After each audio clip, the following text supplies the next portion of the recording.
Hi friends, welcome back to our channel. We are making glass paint. See, this is glass. I am keeping upon this paper. తెలంగాణలో సిరులమాగాణి Singareni 125 years క్రితం ఒక చిన్న గ్రామంలో మొదలై సింగరేణి సంస్థ క్రమక్రమంగా విస్తరిస్తూ వచ్చింది. 1920 డిసెంబర్ 23న పబ్లిక్ సెక్టార్ కంపెనీగా అవతరించింది. వేలాది మందికి ప్రత్యక్షంగా పరోక్షంగా ఉపాధి కల్పిస్తూ దేశంలో వేలాది పరిశ్రమలకు ఇంధనాన్ని అందిస్తున్న నల్ల బంగారు గని సింగరేణి తరువాతి కాలంలో నిజాం ప్రభువుల ఆధీనంలోనికి ఈ కంపెనీ వెళ్ళిపోయింది. సింగరేణిపై అధికారం తర్వాత హైదరాబాద్ రాష్ట్రానికి వెళ్ళింది. 1920లో ఈ సంస్థ పేరును సింగరేణి కాలరీస్ లిమిటెడ్గా మార్పు చేశారు కాబట్టి ఆ రోజును సింగరేణి ఆవిర్భావ దినోత్సవంగా జరుపుకుంటూ ఉన్నారు. ఇలాంటి మరికొన్ని విషయాల కోసం ఈ వీడియోను మీరు ఎక్కడా స్కిప్ చేయకుండా చూడండి. నాకు తెలిసిన కొన్ని విషయాలను మీతో షేర్ చేసుకోవడానికి ప్రయత్నం చేస్తాను. 1870లో బ్రిటిష్ వారు ఈ ప్రాంతంలోని బొగ్గు కళ నిల్వల సామర్థ్యాన్ని మెచ్చుకోవడం ప్రారంభించినప్పుడు నిజమైన మార్పు జరిగిందట. మరి తెలంగాణ ప్రాంతంలో విస్తృతమైన బొగ్గు మైనింగ్ కార్యకలాపాల ప్రారంభంగా దీన్ని చూడవచ్చు. కొన్ని పరిస్థితులు నమ్మశక్యం కాని కష్టం. వనరులను తవ్వేవారు బొగ్గు గుంటలో లోతైన ఇరుకైన ఖాళీలను అలాగే ప్రమాదకరమైన పరిస్థితుల్లో ఉండడం దీన్ని గమనించారు. ఇది ఇప్పటి మాట కాదండోయ్. భారతదేశానికి స్వాతంత్రం వచ్చినప్పుడు సింగరేణి కాలరీస్ ప్రాంతాన్ని కలిగి ఉన్న హైదరాబాద్ రాచరిక రాష్ట్రం ఇండియన్ యూనియన్లో భాగమై ఉన్నదన్నమాట. 1947లోనే కఠినమైన పని వాతావరణంతో పాటు సుదీర్ఘ పని గంటల సమస్యలు చుట్టుముట్టుతూ ఉన్నాయని గుర్తించారు.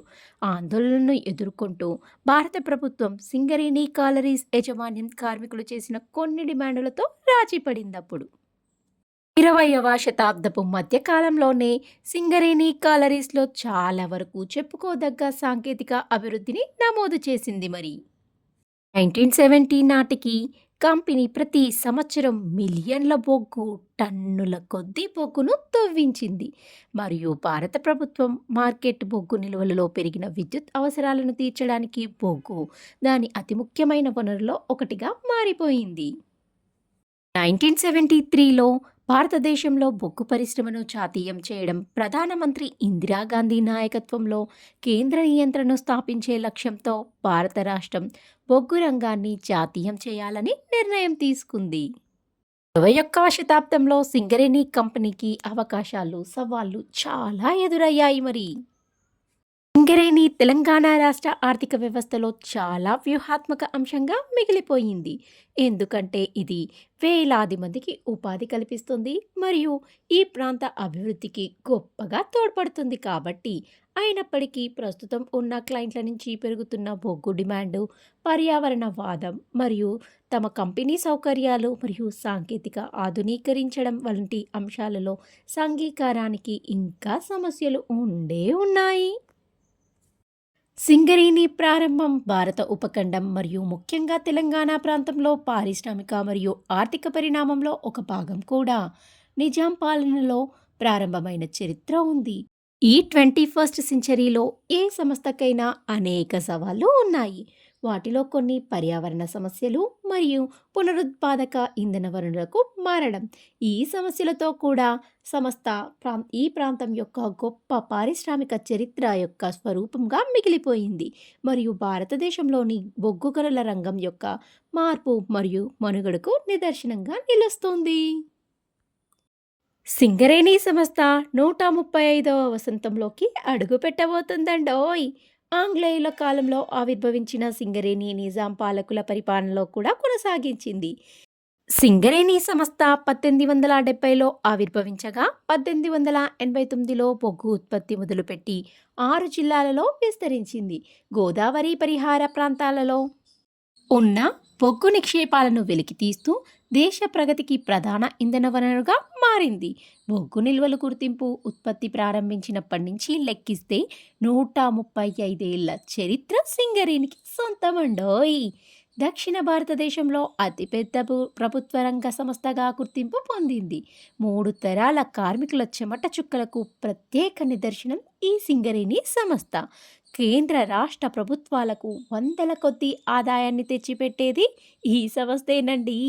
సింగరేణి జియోలాజికల్ సర్వే ప్రకారం 6 జిల్లాలలో గోదావరి నదీ తీరాన 22.207 మిలియన్ల టన్నుల బొగ్గు నిల్వలు ఉన్నట్లు గుర్తించింది.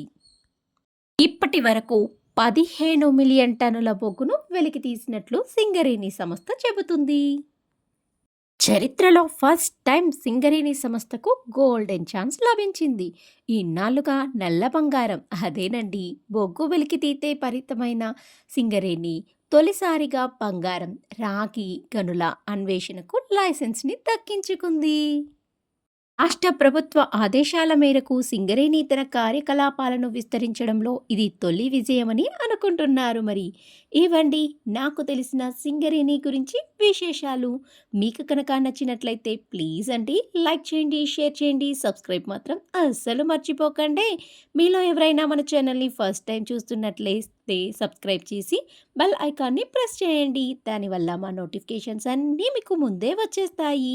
ఇంతవరకు మన ఛానల్ని సపోర్ట్ చేసి, సబ్స్క్రైబ్ చేసి, లైక్ చేసి, షేర్ చేసి, కామెంట్ చేసిన ప్రతి ఒక్కరికి పేరు పేరున థ్యాంక్ యూ వెరీ మచ్.